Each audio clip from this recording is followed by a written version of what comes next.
Selamat pagi Pak Sio, terima kasih atas waktunya dan selamat datang dalam acara ini. 50 tahun Ya, lalu yang tercatat sebagai titik hitam, merah atau putih bergantung kepada di mana kita berdiri dalam sejarah perjalanan bangsa Indonesia yang kita cintai ini ya. Dan hari ini ya, merupakan hari ketiga ya, kalau dihitung dari tanggal 30 September atau hari kedua kalau dihitung dari 1 Oktober. Nah, ya. pertanyaan kami adalah keterlibatan PKI dalam peristiwa G30 PKI tidak bisa disangkal karena Sudisman sebagai Sekjen PKI anggota Politbiro mengakui di Mamiluk tanggal 21 Juli 67. Juga Brigjen Suparjo di dalam testimoni di Mamiluk serta beberapa bukti lainnya. Nah, sekarang yang menjadi pertanyaan, seberapa besar keterlibatan PKI? Oke, menurut saya dan saya kira ini juga sudah didukung oleh banyak penelitian para akademisi, para sejarawan, dan juga para pelaku bahwa keterlibatan beberapa tokoh PKI di dalam perancangan bahkan pelaksanaan G30 itu ada. Tapi secara organisasi keterlibatan PKI itu pasti bisa disangkal dengan mudah. Karena bila mana PKI sebagai organisasi terlibat, sebuah organisasi yang sebesar PKI yang memiliki massa jutaan orang pada waktu itu, pasti massanya sudah dipersiapkan untuk melakukan baik penyerangan maupun pertahanan bila mana gerakan tersebut gagal. Dan ini jelas tidak pernah terjadi. Tidak ada persiapan baik mental maupun fisik dan juga tidak ada koordinasi perlawanan ketika PKI secara organisasi diserang dan dibantai oleh gerakan militer. Jadi jelas bahwa sebagai organisasi PKI tidak terlibat.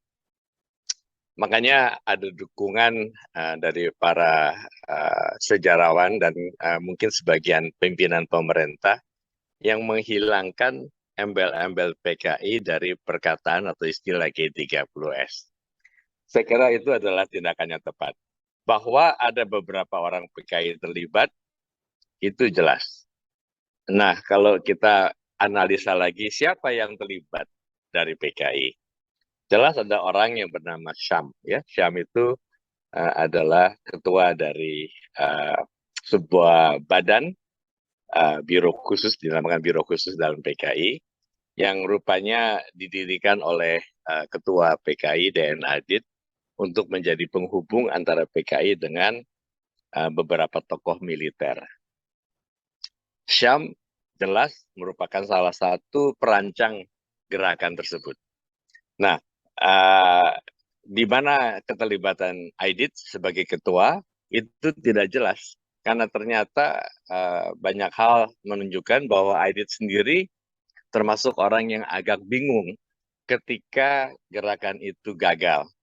Kalau betul PKI atau ketua PKI, jadi dalam hal ini Dian Adit sangat terlibat, tentunya dia sudah mempunyai rencana yang cukup detail tentang bagaimana gerakan itu dilaksanakan dan bagaimana bila gerakan tersebut mengalami kegagalan atau sebelum kegagalan perubahan dalam pelaksanaan. Jadi menurut saya itu jelas PKI secara organisasi tidak terlibat. Menarik ya yang Pak Sio katakan Aidit bingung ya. Jadi mungkin betul ya kata Bung Karno bahwa Den Aidit itu seorang pemimpin yang pintar sekali, cerdas, tapi naif. Ya, jadi Soekarno menyatakan bahwa PKI keblinger ya, begitu Iya. dalam hal ini. Jadi memang kalau kita pikir orang yang uh, memiliki pengalaman berorganisasi, apalagi pengalaman berrevolusi. Jadi bila mana DNID itu merupakan orang yang memiliki um, ya pengalaman seperti itu, tentunya tidak akan bermain-main dalam melakukan gerakan seperti G30S. Seperti yang dikatakan oleh banyak tokoh sejarah, G30S itu tidak bisa dikatakan sebagai gerakan. Karena gerakan itu memerlukan sesuatu yang jauh lebih besar, ya. Memiliki massa, memiliki uh, apa dukungan yang luar biasa. Ini merupakan operasi yang benar-benar sangat amateuristik, ya.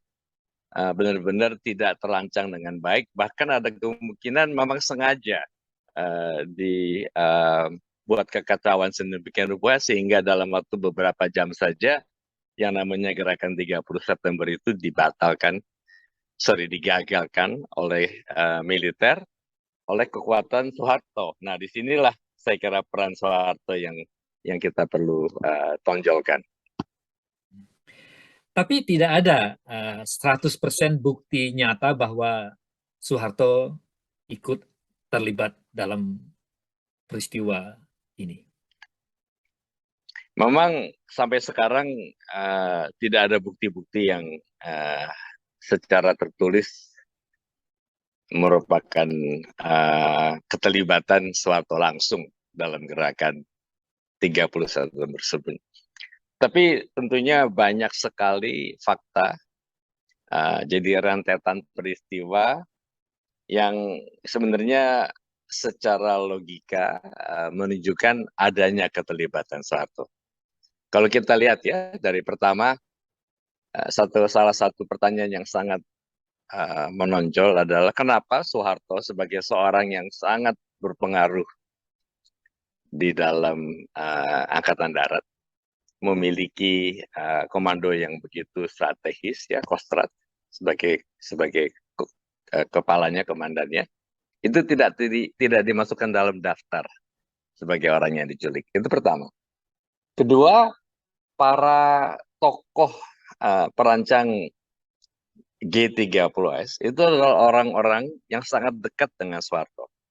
Letkol Untung dan Latif adalah dua tokoh yang menjadi ketua pertama, ya, dan wakil ketua dari gerakan tersebut, merupakan dua orang yang sangat dekat dengan Soeharto, memiliki sejarah persahabatan dan kerjasama sejak zaman 40-an, 45 begitu, ya.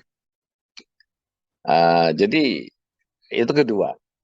Dan ketiga, Soeharto sendiri diketahui sebagai seorang yang bisa dikatakan dekat dengan PKI. Jadi dianggap sebagai salah satu jenderal yang oleh PKI dikatakan sebagai jenderal progresif. Nah, di sini timbul pertanyaan, kalau Soeharto dinyatakan sebagai jenderal yang progresif, berarti dia memainkan dua peran, ya. Di satu pihak, ketika didatangi oleh Latif pada tanggal 30 September malam tersebut, di mana Latif melaporkan bahwa gerakan akan dimulai dalam beberapa jam kemudian, dia pertama tidak melaporkan ini kepada atasannya, dalam hal ini Yani, ya, bahwa ada gerakan yang akan menculik Yani, karena dia tahu Yani itu akan diculik. Kedua, beberapa hari sebelum kejadian tersebut, Soeharto mendatangkan beberapa batalion tentara dari Pulau Jawa untuk bersiap-siap melakukan sesuatu. Nah, persiapan melakukan sesuatu itu apa kita tidak jelas, tapi yang jelas dalam waktu sekejap Soeharto bisa memegang tampuk pimpinan gerakan dalam membasmi G30S. Jadi dua peran ini menunjukkan Soeharto benar-benar siap. Dan kalau tidak siap, bisa dikatakan ikut merancang. Karena kemudian juga diketahui, ini fakta yang ketiga, bahwa orang-orang yang diculik itu adalah para tokoh Angkatan Darat yang pernah turut mengadili Soeharto dalam urusan korupsi. Jadi Soeharto itu dikenal sebagai seorang yang memiliki kemampuan untuk melakukan tindakan balasan, ya, bila mana dia dendam hati.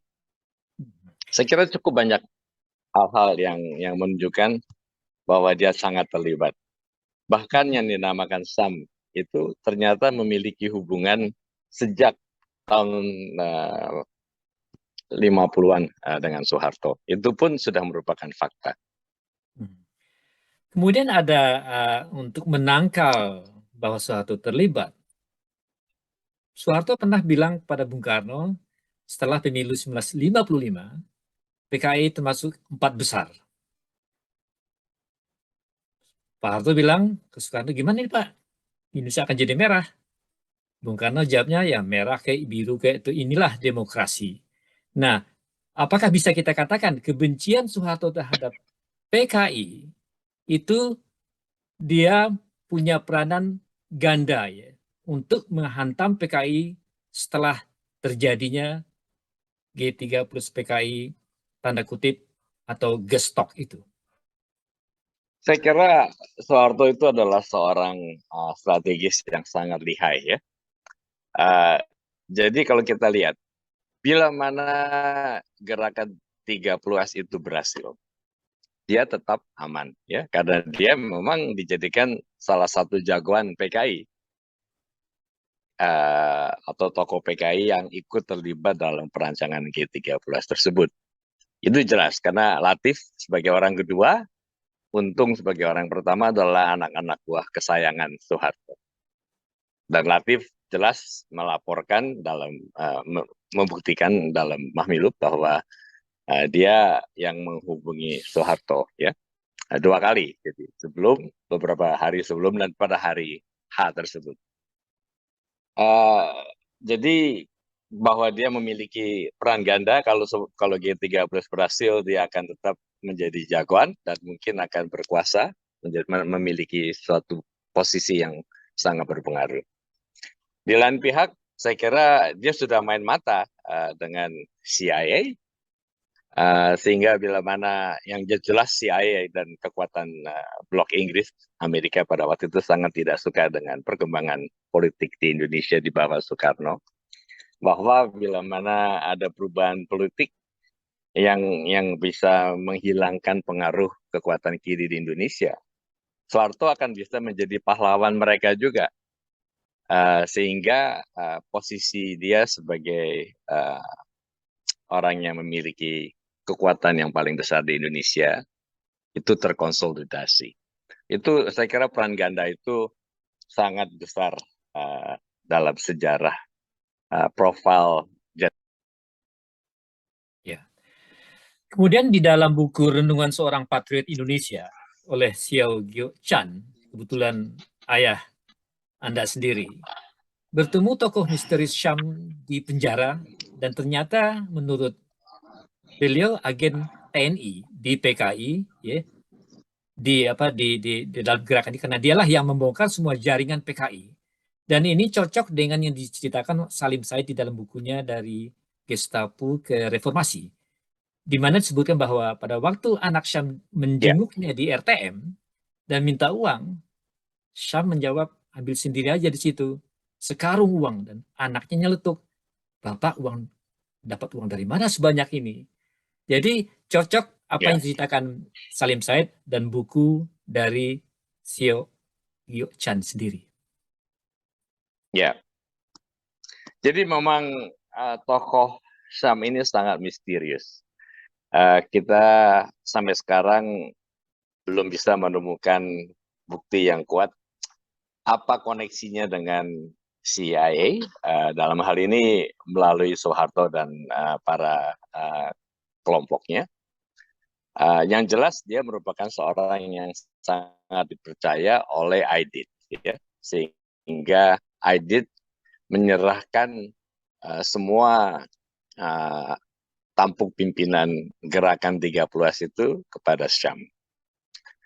Di dalam penjara kita bisa lihat bahwa Syam adalah sebagai seorang yang tidak pernah disiksa ya secara fisik. Bahkan banyak orang berspekulasi bahwa Syam yang dikatakan dihukum mati itu ternyata mungkin kemungkinan besar tidak dihukum mati. Jadi mungkin dipindahkan ke satu tempat sehingga dia tetap aman dan selamat hidupnya. Tidak ada yang bisa membuktikan ini tentunya. Tapi memang jelas dia adalah seorang tokoh yang sangat misterius. Hubungannya dengan Soeharto sudah dibuktikan pernah terjalin. Dan dia merupakan sebuah seorang tokoh yang membongkar semua hubungan PKI dengan para jenderal dan para tokoh militer lainnya. Sehingga begitu banyak tokoh-tokoh militer yang masuk penjara. Itu semua adalah berkat pembukaan rahasia atau pembongkaran hubungan ini yang dilakukan oleh Syam di dalam penjara. Iya. Jadi betul ya kata adik DNA Adit sendiri bahwa abangnya DNA Adit terlalu cepat percaya kepada orang. Ya, saya kira banyak orang yang di penjara pada waktu itu yang menyatakan bahwa mereka menyayangkan kalau betul ya Edit itu memimpin atau menyerahkan tampuk pimpinan G30S ke Syam, menyayangkan ketidakmatangan Aidit dalam melakukan sebuah tindakan revolusi. Kalau itu bisa dikatakan revolusi. Ya. Dan juga menarik sekali dan aneh ya kalau menurut Heru Atmojo, itu intel dari Auri, dia heran melihat operasi militer yang sekompleks itu, sesulit itu, dipimpin oleh seorang sipil.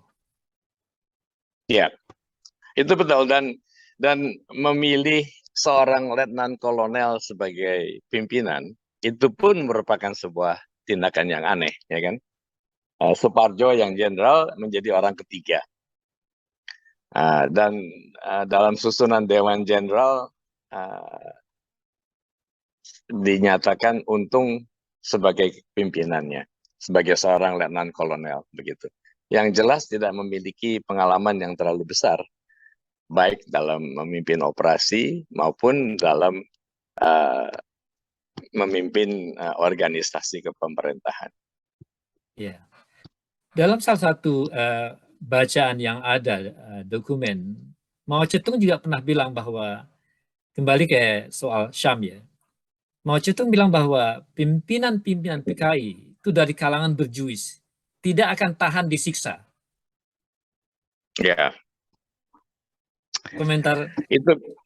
itu betul karena memang di dalam pengalaman penjara ya, para tokoh PKI ternyata menjadi tokoh PKI bukan atas dasar keterlibatan mereka dalam perjuangan partai, tapi atas dasar keinginan untuk memperoleh posisi yang baik. Itu jalur berjuis yang saya kira disinggung oleh Mao Zedong.